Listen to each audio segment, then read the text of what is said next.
ስርዓት የገባ ይባላል እንዲህ አይነት ሰራዊት ሰልፍ የገባ ሰልፍና ስርዓት ማለት ብዙ ነገር ብዙ ትርጉም ያለው ነገር ነው። እንዴት ጓጉቼ እንደመጣው አታውቁም። ስብሰባ ቋርጬ ነው የመጣው ለሰው ወክዬ በዚህ በአፋባ በድርጅት መስረታው ጉዳይ ነው። ያው ጥሩ ደረጃ ደርሰናል ወደ ጫፍ ግን በቃ መቆየት አልቻልኩም። ጥሩ አጀንዳ ነበር የተነሳ። ምክንያቱም በእናንተ ላይ ነው የምንኮራው፣ በእናንተ ላይ ነው አንገታችን ቀና አድርገን የምንናገረው በጠመንጃችን ላይ። ስለዚህ ምንም ነገር የለም ከዚህ ሰራዊት የሚበልጥ ምንም ነገር የለም በዚህ ትግል ውስጥ። በጣም ነው የማከብራችሁ፣ በጣም ነው የምናደንቃችሁ። ቀድም በጣም ስሜት ውስጥ ገብቼ ነበር መስዬ ሲያወራ ሁለት ነገር ይሰማኛል። በአንድ በኩል በጣም ከፍተኛ ደስታና ኩራት ይሰማኛል እናንተን ሳይ። በሚገርማችሁ ሁኔታ ጎጃም ቀጠና ብቻ አይደለም ብዙ ቦታ እንዲህ አይነት አርሚ እንዲፈጠር ኦልሞስት 4 ዓመት እየሞላን መስራት ከጀመርኩ። እኔ ፋኖ የሚባለውን አስተላለፍ የተቀላቀልኩት 2013 ነሐሴ 6 ነው የአማራ ህዝብ ኃይል ሲመሰረት ያኔ ነው የተቀላቀልኩት። ሁሉን ነገር ጥለን ሽፍታ ሆነን ወደ ጫካ የገባሁት ደግሞ ግንቦት 8 2014 ነው ጦርነቱ ከመፈንዳት 1 ዓመት ከምናምን በፊት። በዛን ጊዜ ሂደት ውስጥ ብዙ ቦታ ብዙ ነገር ሰርቻለሁ። ማወራው ምኮራበት ለልጅ ለወንድም ለቤተሰብ ለጓደኛ የምትነግረው ታሪክ። ብዙ ቦታ የቡድን መሳሪያ ገዝተናል፣ ብዙ ቦታ አስታጥቀናል፣ አደራጅተናል። የአማራ ህዝብ አሁን የገባበት የህልውና አደጋ ውስጥ የገባው እንዲሁ ዝም ብሎ በድንገት በተፈጠረ ነገር አይደለም። ልክ ይሄ ትግል በድንገት እንዳልተፈጠረ ሁሉ አደጋውም በአንድ ቀን ኦል ኦፍ ሰደን የተፈጠረ አደጋ አይደለም የገጠመን። ብዙ ሂደቶችን ያለፈ፣ ብዙ የታሪክ ቅብብሎችን ያለፈ፣ ብዙ የታሪክ ስብራቶችን የተሻገረ ነው።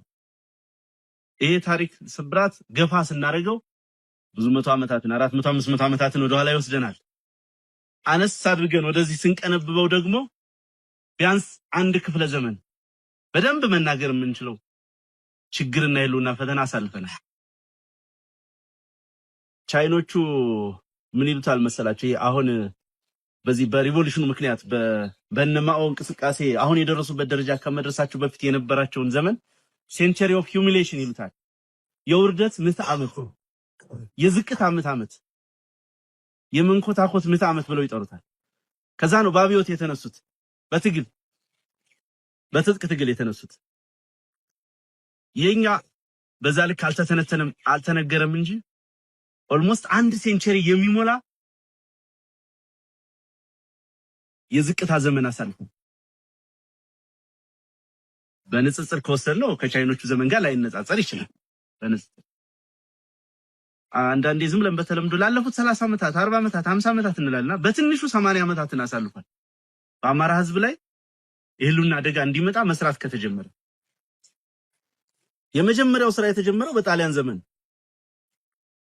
እንግዲህ በአንዱ ጥርስ የተነከሰብን ወደኋላ እንዳላሰፋው ልተውና የቅርብ ጊዜውን ያድዋውን ታሪክ ብናነሳ አፍሪካን በበርሊን ኮንፈረንስ በሚቀራመቱበት ዘመን ቅኝ ግዛትን በትግል ሬዚስት ያደረገችው ኢትዮጵያ ነች። በአድዋው ዘመን በአንድ በኩል ተመሳሳይ ልክ ጀርመኖች፣ ፈረንሳዮች፣ ጣሊያኖች፣ እንግሊዞች የአፍሪካን ሀገራት በሚቀራመቱበትና ዛሬ ያለውን የአፍሪካን ባውንደሪ ባሰመሩበት ዘመን ጋር ተመሳሳይ ስለነበረ አጼ ምኒልክ ኢትዮጵያን መልሶ ግንባታ ስራ የሰሩት ትናንት የተወሰናችሁ ትኖራላችሁ ሳነሳ ነበረ።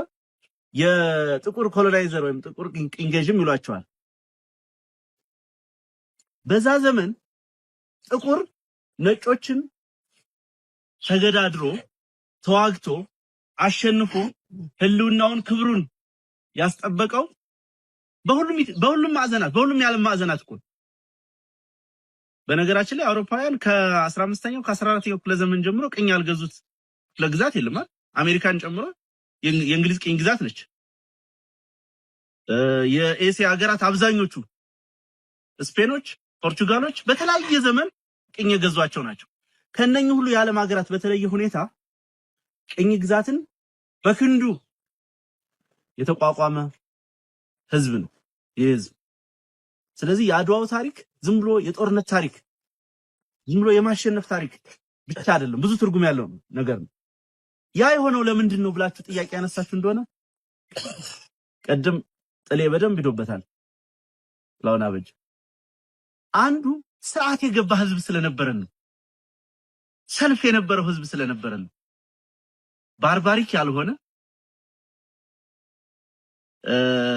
እንዲሁ ቼን ኦፍ ኮማንድ የሌለው ሳይሆን ስርዓት ያለው መሪ ያለው የሚታዘዝ የሚመራ የሚያዳምጥ የሚከተል ስትራቴጂይዝ የሚያደርግ ህዝብ ስለነበረ ነው።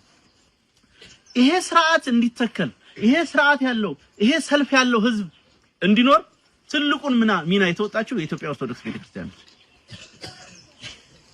በዚህ ዘመንም ሆነ በባለፉት ዘመናት የኢትዮጵያ ኦርቶዶክስ ቤተክርስቲያን የጠላቶቻችን ኢላማ የምትደረገው ለሃይማኖታዊ ዓላማ እንዳይመስላችሁ፣ ሃይማኖተኞች ስለሆኑም እንዳይመስላችሁ አይደለም።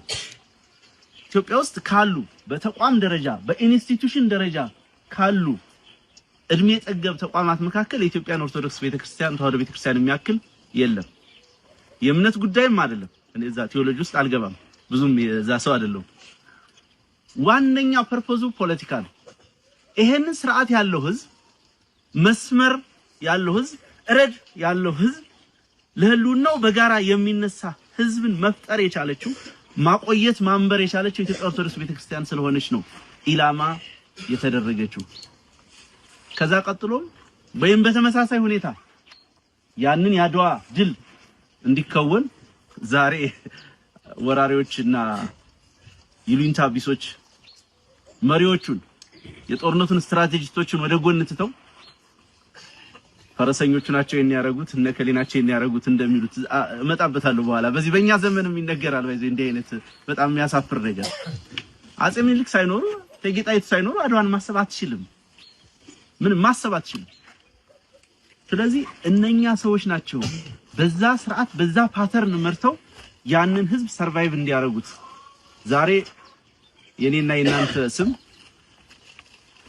ወይ አልቤርቶ ወይ ሌላ ብዙ አይነት ጣሊያን ስሞች ሊሆኑ ይችሉ ነበር። ኢትዮጵያ አሁን ያላትንም ቅርጽ ላይኖራት ይችል ነበር። ፎርሹር ደግሞ አይኖራት። ቅኝ ግዛቱ ቢቀጥል ኖሮ በሌላው አፍሪካ ሀገር እንደምታዩት የተበጣጠሰ ግዛት ነበር የሚኖረን። ስለዚህ በዛ ምክንያት ታርጌት ተደርጎ ቆይተናል። በሁለተኛው የጣሊያን ወረራ ዘመን በአምስቱ ዘመን የመጀመሪያ ስትራቴጂ ተደርጎ የተወሰደው አማራንና የኢትዮጵያ ኦርቶዶክስ ተዋህዶ ቤተክርስቲያንን መምታት፣ በተለያየ ስልት መምታት። በ1983 የጀመረ አይደለም አማራን ማጥፋት፣ ወይም ከዛ ወዲህ የጀመረ አይደለም። ያርሾ የውጭ ወራሪዎችን የሀገር ውስጥ ደግሞ ወደረኞችንና አረመኔዎችን ተጠቅሞ ወደረኞች የምንላቸው ለስልጣን የሚፎካከሩ አማራው ነው ስልጣን የያዘብን፣ ስለዚህ አማራውን መምታት አለብን፣ አማራውን መተን ወደፊት መስፈንጠር አለብን ብለው የሚያስቡት ናቸው። አረመኔዎቹ የምንላቸው ደግሞ ከስልጣኔ የተፋቱት ከህሊና ተጠየቅ የተፋቱት በማጥፋት ላይ በማውደም ላይ ሀገር በቀሉን ዊዝደማችንን ስልጣናችንን በመደምሰስ ላይ ዛሬም እንደሚያደርጉት በዚህ መንፈስ ላይ የበቀሉት አረሞች ናቸው። እነኚህን ተጠቅመው በርካታ ስራዎች ሲሰሩብን ቆይተዋል። ከአድዋው ጦርነት ባልተናነሰ ሁኔታ የፖለቲካውን የኃይል ሚዛን በመጠበቅ የኢትዮጵያን ታሪክ በመጠበቅ የአርበኞቹ ዘመን ትልቁን ድርሻ ይወጣል። በዚህ ረገድ በነገራችን ላይ እነ አልቤርቶ ሳቫኪ የተባሉ የጣሊያን ጸሐፊዎች በጻፉትም ጭምር 80% አርበኞች የጎጃም አርበኞች እንደነበሩ በታሪክ ይነገራል። ያ ዘመንም እንዲሁ ዝም ብሎ ያልገዛም ባይነት ብቻ ሳይሆን የኢትዮጵያን እርሾና እሴቶች አትሊስት አሁን የተረፉትን ፕሪዘርቭ በማድረግ ረገድ ከፍተኛ ድርሻ የተወጣንበትና የተወሰደበት ጊዜ ነው የነበረው። ከዛ በኋላ ንጉሱ ስልጣን ላይ ከወጡ ጊዜ ጀምሮ የተከናወኑ በርካታ የታሪክ ጥፋቶችና ብልሽቶች አሉ። አማራን ዛሬ የደረሰበት ደረጃ ሊያደርሱ የቻሉ በርካታ ችግሮች፣ አንደኛው የትምህርት ፖሊሲ ነው። ትምህርትን ስናነሳ ብዙ ጊዜ የምንወቀስበት ነገር ማስታወስ ፈልጋለሁ። አልፎ አልፎ ይሄ መማር ማስተማር መፈቀድ አለበት እንዲህ መሆን አለበት ምናምን እኔ ይገርመኛል አንዳንዱ ሰው ምን ያህል ለፖለቲካ ኮሬክትነስ እንደሚጨነቅ ምን ያህል ውሸታም እንደሆነ ስንቶች ትምህርት ቤቶች ናቸው ዛሬ ቁሳቁስ ያላቸው ጣሪያ ያላቸው ላይብራሪያቸው የሚሰራ ማስተማር የሚችሉ ፖሊሲውን ተውት ያ ነባራዊ ሁኔታ በሌለበት አውድ ውስጥ ይሄኛው የፋኖ አደረጃጀት የድንቁርና ዘብ ነው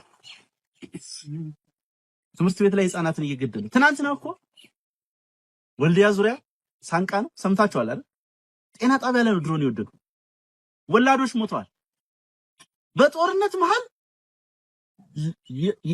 ለወሊድ ጤና ጣቢያ የገቡ ነፍሰ ጡሮች ሳይገላገሉ በድሮን ተገለዋል ይሄን አረመኔ አገዛዝ ልትታገለው ነው የሚገባ ወይስ ለሱ ፖለቲካ እንትን ፍጆታ ብለህ ትምህርት ቤት ከፍተህ ትምህርት ቤቶችን የሰለላ መዋቅር እንዲያደርግ እንዲደፍር ልትፈቅድለት ይችላል እዚህ ጉንዶይ ላይ ቡዛ የሚባል ትምህርት ቤት ሰዴ ላይ ከተማ ውስጥ ትምህርት የተከፈተባቸው ቦታዎች ላይ ደፍረዋል እህቶቻችን ልጆቻችን ይሄንን ደፋሪና ወራሪ ሰራዊት በነቂስ ወጥተን ልንታገለው የሚገባ ሆኖ ሳለ ልክ እንደድሮ ሰላማዊ ሰልፍ ትግል እናደርግ ይመስል የምርጫ ትግል እናደርግ ይመስል የቅንጦት አጀንዳ የሚያራግቡ አሉ ሌላም ይሉን አሉ ጎጃም መጥቶ የጎንደር መጥቶ ቤተሰቡን የባለ መጠየቅ ያልቻለ ግን አዲስ አበባ የተቀመጠ ዘገዩ መቼ ነው የሚመጡ ይላል ቀጠሮ የሰጠው ይመስላል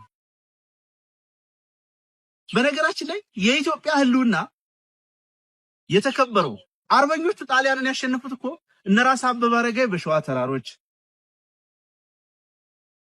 እነበላይ ዘለቀ በሶማ በለምጨን በሌላው የጎጃም አካባቢ ራስ አሞራው ብለ በወልቃይትና በጎንደር ጀነራል ኃይሉ ከበደ በወሎ ተራሮች ተዋግተው ነው አዲስ አበባ ላይ እኮ አይደለም ውጊያ የሚደረገው አይደል የሆነ ችቦል ተለኩሶ ለድግስ አይደለም የምትሄደው የ4 ኪሎ መንበረ ስልጣን የምትነቀንቀው የምታሸንፈው እዚህ ነው የምታሸንፈው ዘበኛውን ሰራዊቱን በመምታት ነው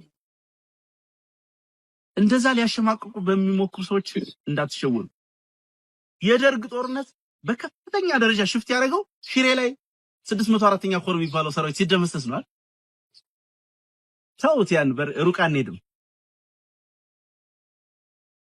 ደሴ የሰፈረ የብልጽግና ካድሬ የተጨነቀው እኮ ግዳን ሙጃ ያለው ሰራዊት ሲመታ ነው ሩቅ እኮ ነው በጣም ከደሴ እስከዛ ኪሎ ሜትሩን ኤግዛክትሊ አላውቀውም ግን ሩቅ ነው ብልቱን ለይታ የመታው ቀን